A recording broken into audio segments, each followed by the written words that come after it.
Our third expert witness is also author of the book The Paradox of German Power. And I think probably the simplest way to sort of sum this up is that Germany is powerful enough to set the rules. It's not powerful enough to enforce the rules. Other countries are powerful enough to break the rules, but they're not powerful enough to change the rules.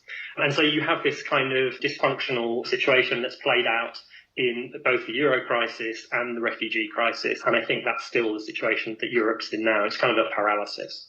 Hans says that Germany mistakenly sees its own interests and those of Europe as largely one and the same, and this is likely to continue. Germany has often sort of spoken in Europe's name. And so I think the danger with Germany is not so much that it can't reconcile its interests with the interests of the wider project, but it's that it tends to impose its own national interests on the European project. Hans argues that this is what happened during the Eurozone crisis. Merkel took a tough approach to weaker countries, thereby protecting Germany, but also managing to present her stance as being in the wider interests of the EU. Niemals, indem ich mir vornehme, ich versuche dem anderen. Never try to change your negotiating partner's mind,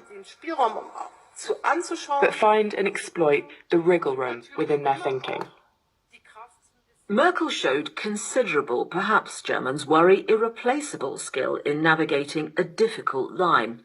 Will Germany's next Chancellor be able to hold their nerve in quite the same way? Hans says Merkel's successor should rather plough a very different furrow. The German strategy since the beginning of the Euro crisis, driven by Merkel, has been to almost remake Europe in Germany's image, in particular in economic terms. The way that many Germans tend to think about this is that the way to solve the Euro crisis is by other economies in Europe becoming competitive in the way that they think of the German economy as being. Now, this is really problematic in all kinds of ways, but that's very much the sort of been the thrust of German policy. But for example, with the Eurozone crisis, what Germany really